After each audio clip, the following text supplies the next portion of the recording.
బులెటిన్ల ముందుగా హెడ్లైన్స్. తిరుమల బ్రహ్మోత్సవాలు, సీఎం చంద్రబాబుకు టీటీడీ ఆహ్వానం.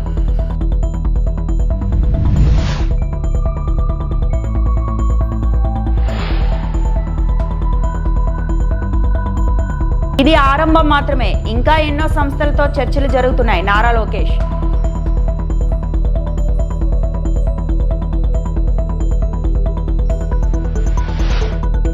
ప్రధాని మోడీకి జన్మదిన శుభాకాంక్షలు తెలిపిన పవన్ కళ్యాణ్.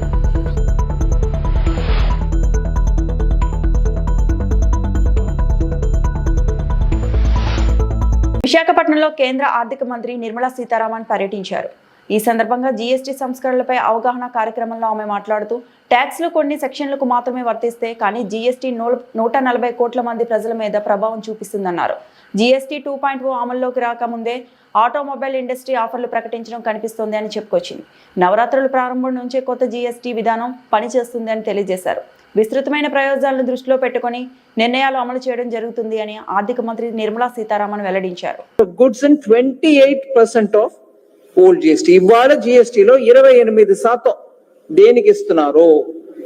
ఇక్కడ మాట్లాడిన ఒక పెద్దలు చెప్పారు, సిమెంట్ 28లో ఉండేది ఇప్పుడు 18కి వచ్చేస్తుంది.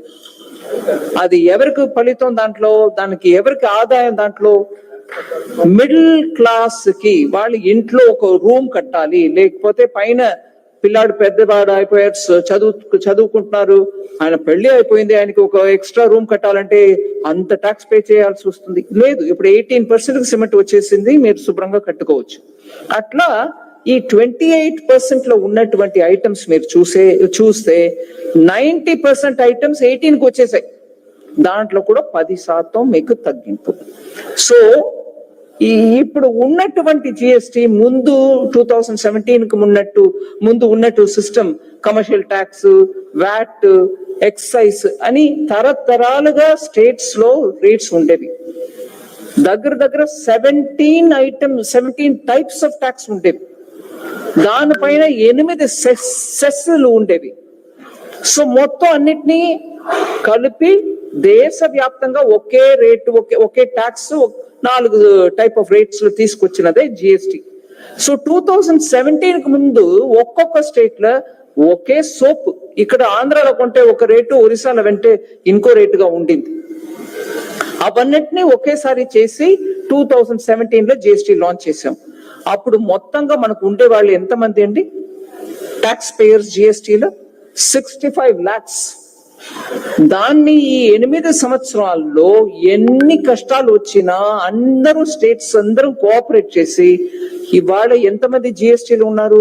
1.51 crores ఇంక్రీస్ అయింది. 65 లక్షలు ఇవాళ 1.51 crore.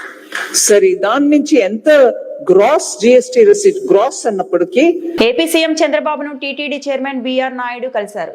శ్రీవారి సాలకట్ల బ్రహ్మోత్సవాల ఆహ్వాన పత్రికను సీఎంకు ఆయన అందజేశారు. ఈ సందర్భంగా వేద పండితులు చంద్రబాబుకు వేదాశీర్వచనం చేశారు. బ్రహ్మోత్సవాలకు తిరుమలలో చేపడుతున్న ఏర్పాట్లపై బిఆర్ నాయుడుతో సీఎం మాట్లాడారు. టీటీడీ తరపు చేస్తున్న ఏర్పాట్ల వివరాలను టీటీడీ చైర్మన్ వివరించారు.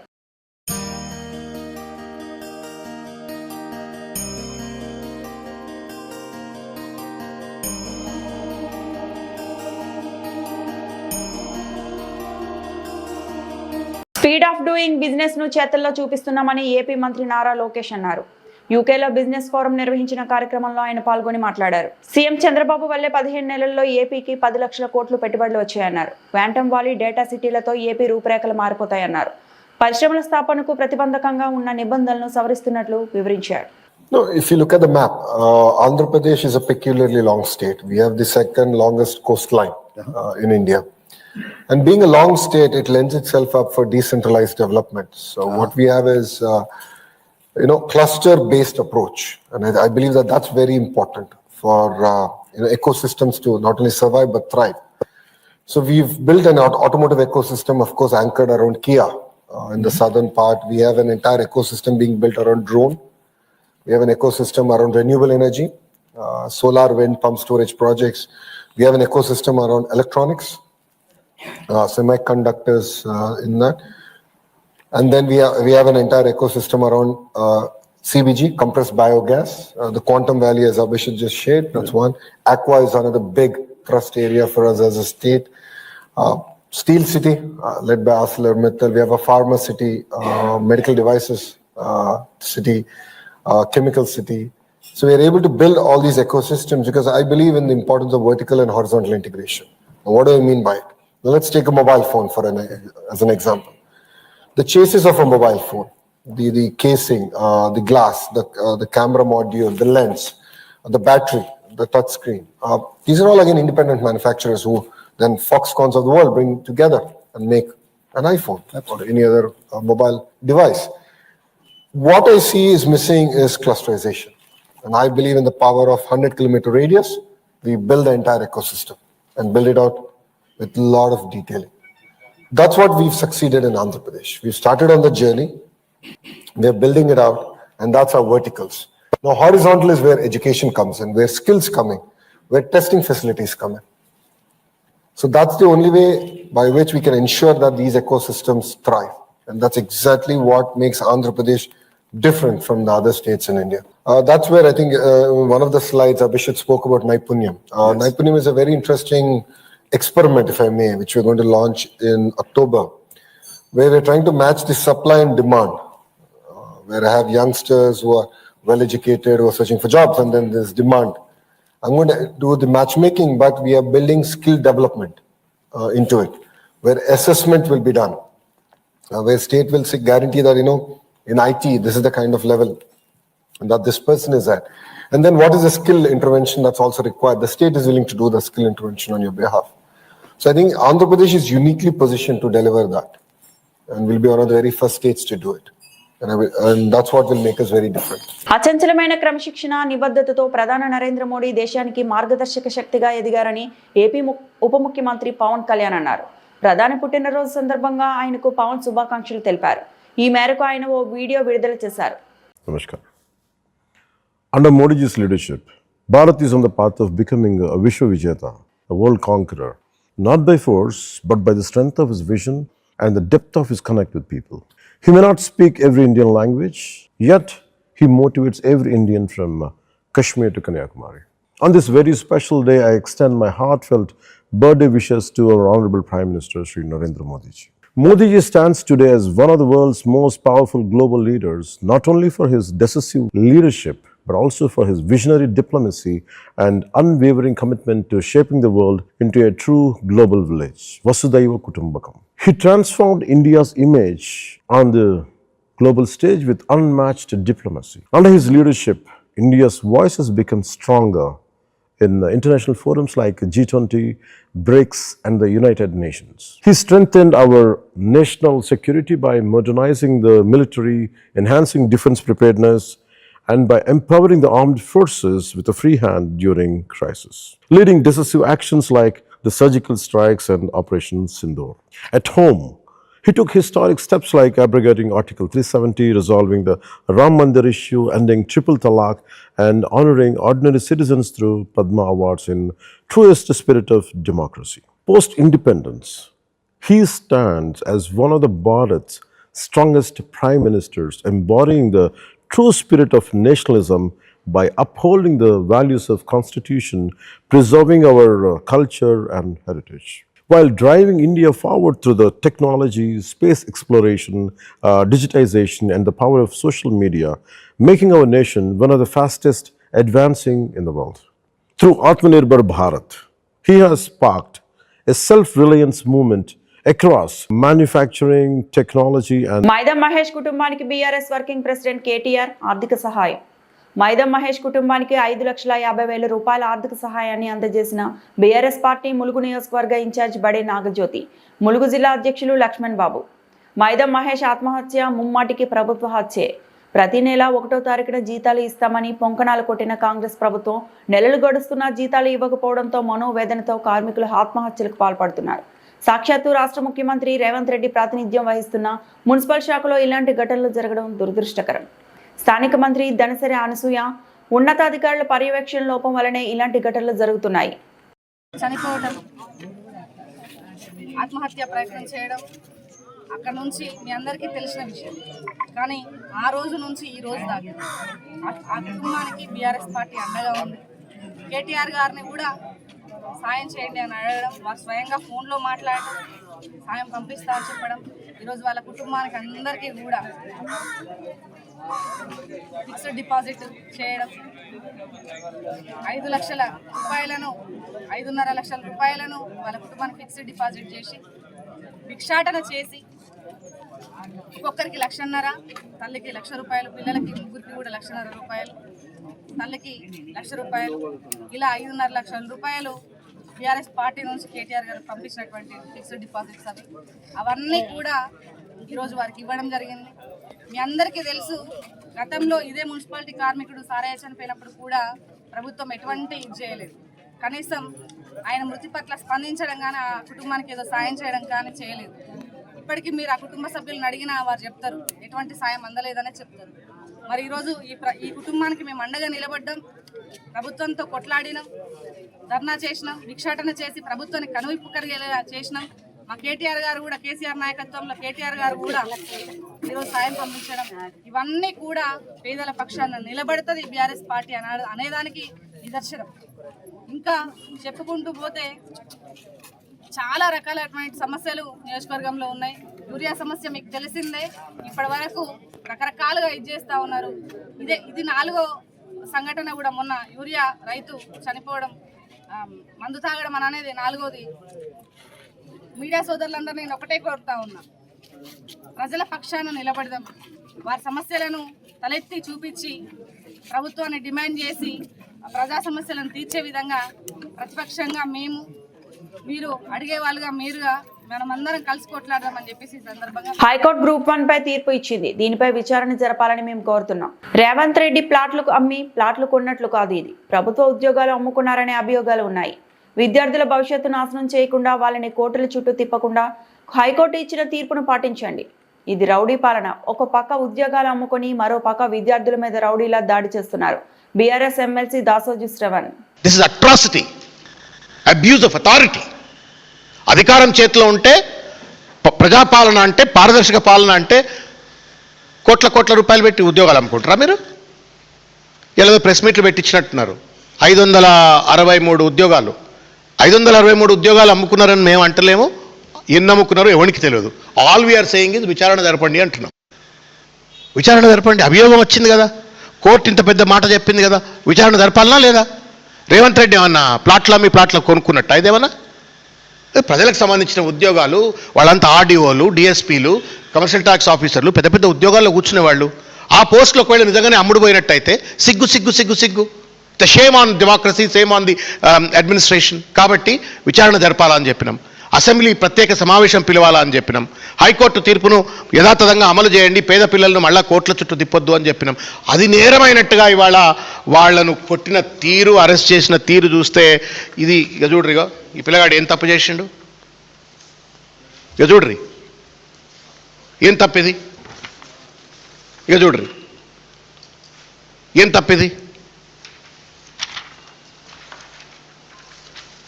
గొడ్డును గుంజుకపోతాను, అదేదో గొర్రెపిల్ల అన్నట్టు.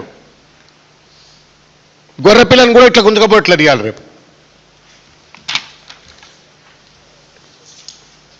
గొంతు మేము తీవ్రంగా ఖండిస్తా ఉన్నాం. ఇది రౌడీ పాలన, ఇది రౌడీ పాలన. This is not democratic government. ఈ రౌడీ పాలనను మేము తీవ్రంగా ఖండిస్తా ఉన్నాము. ఒక పక్కన మీరు పరీక్ష నిర్వహించరాదు, పోస్టులు అమ్ముకున్నారు అని చెప్పని వాళ్ళ పెద్ద ఎత్తున అభియోగాలు బహిర్గతం అవుతున్న తరుణంలో సిగ్గుంటే జ్యుడిషియల్ కమిషన్ ఆఫ్ ఎంక్వైరీ జరగాల. దురదృష్టం ఏంటంటే ఈ రాష్ట్రంలో నా బీజేపీ మాట్లాడు, మిగతా ప్రతిపక్షాలు ఎవరు మాట్లాడతలేరు.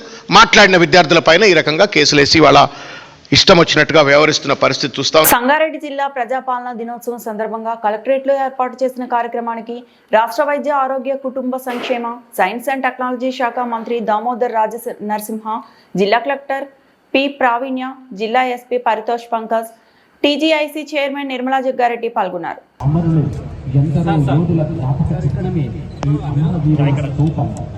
ప్రతి తెలంగాణ నడిబొడ్డులో పరిపాలనా కేంద్రంలో నేనున్నానని ధీటుగా నిలిచినటువంటి అమరవీరుల స్థానాన్ని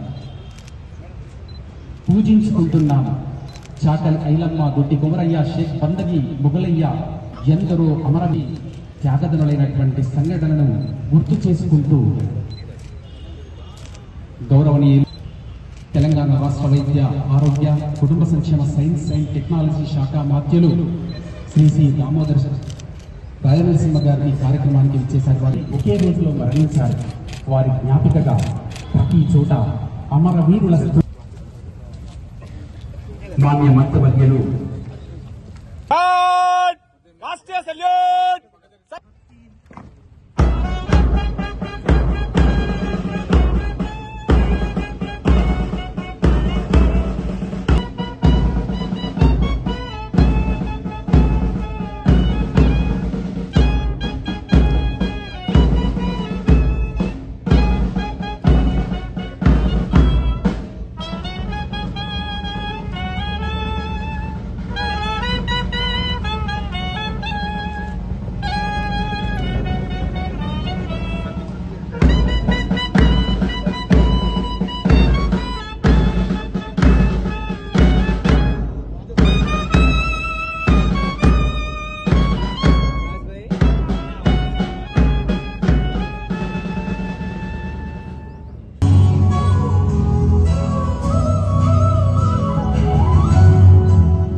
ప్రజలకిమ్మన్నది.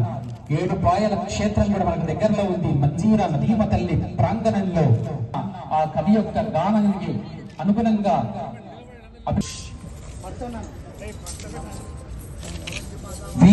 పాట చేత అలాగే కత్తి చేత ఎంత నినదిస్తూ ప్రజల శ్రీమతి ఆర్డి మాధురి గారికి, ఆర్డీఓ గారు శ్రీ ఆర్ పాండు గారు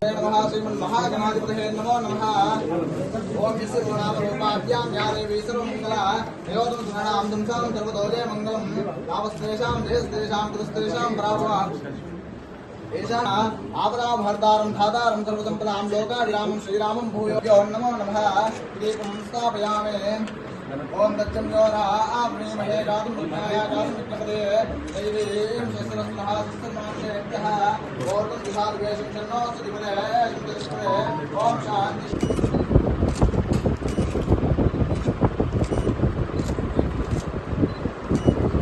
వంద అన్నపూర్ణ కార్డుల ద్వారా 13,03,719 సభ్యులకు ఆహార భద్రత పథకం కింద ప్రతి నెల ఉచితంగా 3,736 క్వింటాల సబ్సిడీ సన్నబియ్యం లబ్ధిదారులకు పంపిణీ చేయడం జరుగుతున్నది. రెట్టింపు ఉత్సాహంతో అందరం కలిసికట్టుగా శ్రమించి తెలంగాణ అభివృద్ధికి కృషి చేద్దాం. తెలంగాణ ప్రభుత్వం అమలు చేస్తున్న వివిధ సంక్షేమ ఫలాల అర్హులైన అందరికీ అందేలా సంగారెడ్డి జిల్లా సర్వతోముఖ అభివృద్ధికి కృషి చేస్తున్న గౌరవ పార్లమెంట్ సభ్యులు, శాసనసభ్యులు, శాసన మండలి సభ్యులు, స్థానిక ప్రజాప్రతినిధులు మరియు జిల్లా కలెక్టర్ గారికి, సూపరింటెండెంట్ ఆఫ్ పోలీస్ గారికి మరియు జిల్లా అధికార యంత్రాంగానికి, పాత్రికేయులకు శుభాభినందనలు తెలియజేస్తున్నాను. తెలంగాణ గవర్నర్పై సిపిఐ నారాయణ తీవ్ర వ్యాఖ్యలు. రాష్ట్ర గవర్నర్ బీజేపీకి చప్రాసీలాగా పనిచేస్తున్నాడు. బీజేపీ నేతలు ఏం చెబితే దానికి గవర్నర్ తలాడిస్తున్నాడు. ప్రతి ఏడాది సెప్టెంబర్ 17 రాగానే హడావుడి చేయడం బీజేపీకి అలవాటుగా మారింది. స్వతంత్ర ఉద్యమంలో ఒక్క ఆర్ఎస్ఎస్ కార్యకర్త కూడా పాల్గొనడం లేదు. దేశ స్వతంత్రం కోసం 4,500 మంది కమ్యూనిస్టులు ప్రాణాలు అర్పించారు. సిపిఐ జాతీయ కార్యదర్శి నారాయణ. గవర్నర్ ఏమంటాడు? తెలంగాణ గవర్నర్ పటేల్ ద్వారానే విముక్తి అంటున్నాడు. ఆయన గవర్నరా లేకపోతే బీజేపీ చప్రాసిన? అసలు బీజేపీకి ఏ సంబంధం ఉంది? స్వాతంత్ర పోరాటంలో బ్రిటిష్ వాళ్ళకి వ్యతిరేకంగా పోరాటం సాగించిన సావర్కర్ అటెండెంట్కి అయినాడు, మళ్ళీ సరెండర్ బయట పెట్టేశాడు. ఒక్క బీజేపీ వాడు, అంటే ఆ రోజు ఆర్ఎస్ఎస్ వాడు. 1925 ఆర్ఎస్ పుట్టింది, 1925 సిపిఐ పుట్టింది. కానీ ఆర్ఎస్ఎస్ 1925 నుంచి జరిగిన బ్రిటిష్ వ్యతిరేక ఉద్యమం స్వాతంత్ర పోరాటంలో ఒక్కడి పాల్గొలేదు, ఒక్కడి లాఠీ తగలలేదు, ఒక్కడికి బుల్లెట్ తగలలేదు. కానీ 4,500,000 మంది పోగొట్టుకున్న కమ్యూనిస్టులు, ప్రజా ఉద్యమాలు అభివృద్ధి కాదని వాళ్ళు బ్రిటిష్ వాళ్ళు సపోర్ట్ చేశారు. నిజాం నవాబ్ పాలన జరిగింది. నిజాం రాజశేఖర్ పరిపాలన కుదించాలి. ఆర్ఎస్ఎస్ పాల్గొనడం ఏమన్నా పాల్గొనలేదు. ఆర్ఎస్ఎస్ పాల్గొనలేదు. అంటే తెలంగాణ ఉద్యమానికి వాళ్ళు పాల్గొలేదు, స్వతంత్ర పోరాటమే పాల్గొలేదు.